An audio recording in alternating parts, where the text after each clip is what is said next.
Now, Dr. Stacy, you didn't have to do him like that. Oh, Mr. Tyrone. I just gotta get freaky for you because you love the hoes. I don't care if they don't like me. I came here to stunt. Yeah. I don't care if they don't. What's good, everybody? If you're first time viewing my content or this video, make sure you like the video. Not for real, like the video because it helps out with the algorithm. All right. So I saw this on Spiritual Word today, and a dating coach who goes by the name of Dr. Stacy J. Johnson has let it be known to the world that if you are a woman that is entertaining a man that is a problem, you, miss, are the problem. Without further ado, let's get into the video. Equally, if you are the problem, the man that you attracted is the problem. Because you the problem. Energy meets energy. That's why I said you have to match his piece. If you are attracting a man who is a problem, then sis, the problem is you. Because there's women out there in my organization who don't even meet the energy of a man who is not a good man because of who they are. They don't even meet that energy. And if they do, it's like water and oil. It just falls away and boof, it's gone. So women that talk about the men are the problem. No, you're the problem. You're the liar. You're the cheat. You're the person with. Ooh, Dr. Stacy, you ain't have to. Dr. Stacy, listen, the women ain't ready to take accountability like that. I mean, look in the comment section, right? You have these women out here. Look at this. She's like, huh? What is she talking about? You got over here, green light. Green light over here talking about, girl, what? You attract people that are in lack of what you possess. Don't let the pole lady make you feel like you deserve all the BS. All this type of stuff. But it's facts, though. Women like this itch my, bad hygiene, I suppose. But she spoke nothing but the truth. What exactly did she say that was wrong? What did she say that was bad? She said everything that needed to be said. All she says is that energy attracts what you put out. Energy attracts what energy is. Energy attracts what it's reflecting and what it's projecting out there to the world. That's all she's saying. If you have a man in your life and he isn't ish, he's trashy, he's manipulative, all this type of stuff, it's just a reflection of who you are. It's not always going to be the case and scenario, but if you entertain it for a good bit, if you keep running into the same type of men over and over and over again, you know, fool me once, shame on you. Fool me twice, shame on me. You can't be out here running away from accountability from the men that you continue to entertain. There's always going to be something about a man, whether I didn't know he was like that at first, all this type of stuff. There's going to be some things that are going to be a little off. Some things that you're just like, trust your gut. As many times as these women talk about intuition, they sure don't use it. Keep running into the same type of man over and over again. I had this woman in my comment section or in my DMs trying to convince me to talk about these type of issues, right? Trying to put the men in check. How am I supposed to attract the men that are F-boys and trashy? I'm supposed to attract them to my page and, hey fellas, I got something to tell you. Stop messing with the women. That's bad. No. Shame on you. For shame. What am I supposed to do? Just stop entertaining them. It's not like they camouflage themselves into being good men. Get to know these men. Some of y'all just be so fast. Y'all see a good looking man, y'all immediately want to get inside. Or you want them to be inside you. They talk to you a little nice. They have a little smooth sway. Got a little swagger to them. You think that's all that it is to a man? You didn't ask him about his occupation. You didn't ask him about his family relationships. You didn't ask him about his past relationships. You didn't ask him about what he's into, his hobbies. None of that. You saw a good looking face. You saw his money. You saw his salary. You saw his attire. and you just let him do whatever you wanted him to do to you. Now you get messed up. Now you get put in certain predicaments that you never saw yourself getting put in the first place. It's ridiculous.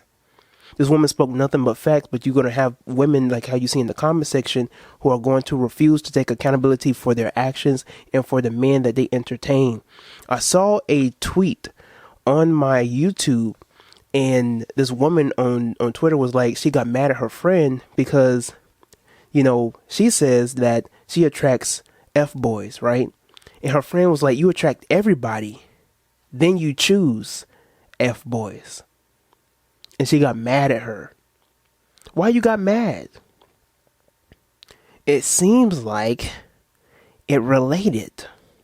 It seems like the shoe fits, miss. There's no reason for you to get mad.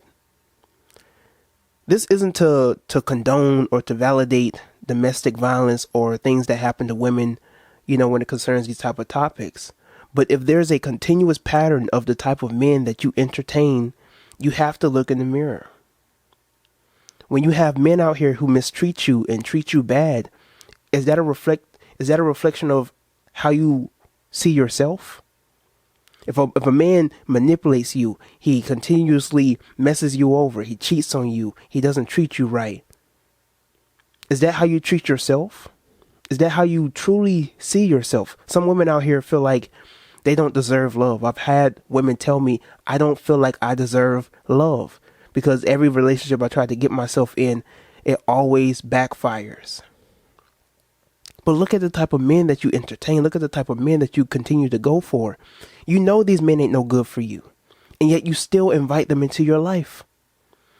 Just a little minor speck of a flaw could be the biggest thing that you are overlooking. You have to do some self-reflection on what type of men are you into, what turns you on. Are the things that turn you on a little abnormal?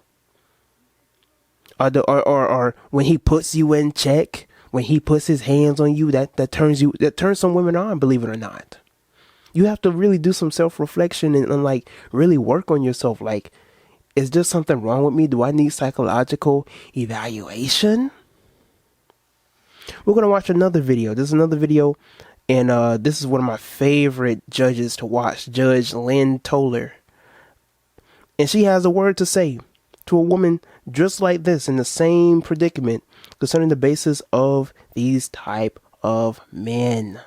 Can't make people do right by you, but you can decide how often you let them do you wrong, and you keep letting them do you wrong. You get indignant and upset and hurt and destroyed. He's tearing up your self-esteem. You feel horrible all the time, but you continue to choose to do so.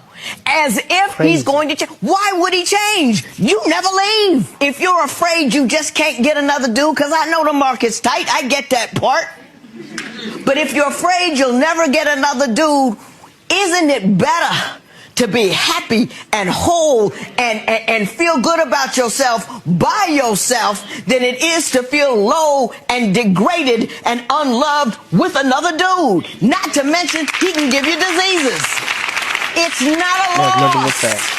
You can be happy on your own. You really can. You do not need a man to define you. A man should be an option, not a definition.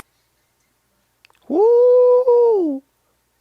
A man should be an option, not a definition. Boy, ain't that the word for today. And this is nothing but facts. There are women out here who will entertain the lowest of low downs, the scavengers of this world, just so that they can say they're in a relationship, just so that they can say that they have a man, just so that they can try and flaunt him off because he might look good. He might have a nice car. He might have a nice job. He might look good. He might have a nice body. But internally, what's going on behind the scenes is a nightmare for her. But she will tolerate it. She'll egg it on because, we all have our flaws. That's just how he is. You can't always find the perfect person. I'm not saying that you have to find the perfect person, but there comes to a point where somebody has so many flaws that it starts to stink. Everybody's going to have their own flaws. Everybody's not perfect. I understand that. But there are some people out here who are smelling. Some people, they haven't cleaned up after themselves. And you entertain the smell because you've been around him for so long, you don't even recognize the smell. Everybody be around him telling you, oh, you don't smell that? That's just how he is. You know how he is. That's just, it ain't even that bad of a smell. You'll get used to all this type of stuff. Just everything. And Miss Judge here, Miss Judge Lynn, is telling her, nowadays, finding a good man, and the same thing with finding a good woman, but like finding a good, genuine person to settle down and be in a relationship with is going to be rare, right? It's going to be rare on certain occasions or all this type of stuff. She understands that. But as she said, it is better for you to just stick it out for a little bit, be whole, be content within yourself, having serenity, and loving yourself, having confidence in yourself, not having to put up with anybody's BS. Having the ability and the privilege and the convenience to have options, to choose good men, to weigh out your options, to go out there and date and find different people, to search, to put out in the universe, to have that energy of, I'm going to find a good man. I am deserving of love. I am deserving. I deserve to be valued. I deserve to be loved and appreciated. But instead, you put yourself in a corner. You put yourself in a corner in this relationship, and you put yourself in a corner with messing with the same type of dudes just because they might got a good ding-a-ling, whatever the case is, whatever excuse that you try to give them. You come out of these relationships and say, these men are trash. I can't stand men. I hate men. I can't stand them. Miss. And you think some of these women that go on social media, they'll say this. These are the same women talking about they manifest all this stuff in the universe. They got all the crystals, everything. Got the whole tarot card collection, 4 different type of collections. Always talking about the super moon and the retrograde, all this type of stuff. And yet they continue to manifest their own reality. They continue to manifest the type of men in their own life and wondering what's going wrong. They want a good man, but they don't know how to process obtaining a good man, having a good man in their presence, attracting a good man. They don't even know how to treat a good man because of so many bad men in their own life. So when a good man comes into their life, they have a disagreement. She don't want to talk about it, or she makes it a big ruckus, or she does the most in the relationship or in the argument because she feels like, in past relationships, she never had a say so, or she never had a voice. So then she scares the good men off. No, I'm talking about some of y'all, ain't I? Some women, she comes across a good man and it's too good to be true. One day he might overslept or he might be doing something busy. He don't answer your text back on time. Now you don't want to answer his text back when he texts you back. Now you don't want to answer his call when he tried to call you back because you think he might be messing you over. You think he might be messing with somebody else. All because of passed down trauma, all because of things you just have not reconciled and dealt with yourself. It's ridiculous. You deserve love. If nobody have ever told you that, I'm telling you right now, you are beautiful. You are valuable. You deserve to be loved. You deserve to be appreciated. Your mother may have never told you that. Your father may have never told you that. Your parents, grandparents, family members, whatever the case is. But you deserve to be loved. Stop telling yourself you don't deserve to have a partner. Stop telling yourself you don't deserve to have peace. Stop speaking so bad over your own life. That's a reflection of your own self-hatred. That's a reflection of how you feel about yourself, but you need to change how you feel about yourself. It tells you even in the Bible to love thy neighbor as thyself. And the first commandment within that is to love thyself, because you can't love another person until you first love yourself. You can't learn, you don't even know how to treat and appreciate another person until you love your own self. Until you love your own self, until you appreciate and you value the things in your own life. How are you going to learn how to treat another person and you don't even know how to treat yourself? How are you going to learn how to pleasure another person and you don't even know how to pleasure yourself? It don't make any kind of sense. All right, but I'm rambling. I might have to talk about this all together in a podcast episode or something like that. I have some podcast episodes concerning relationships and stuff like that. But let me know how you feel about this personally in the comment section below before I go any further. I don't want to ramble your head off, all right? Well, don't forget to comment your thoughts and all the good stuff in the comment section below. Make sure you like the video, helps out with the algorithm. Share this video with other people. And one more favor I ask of you, all right? Check out these other videos.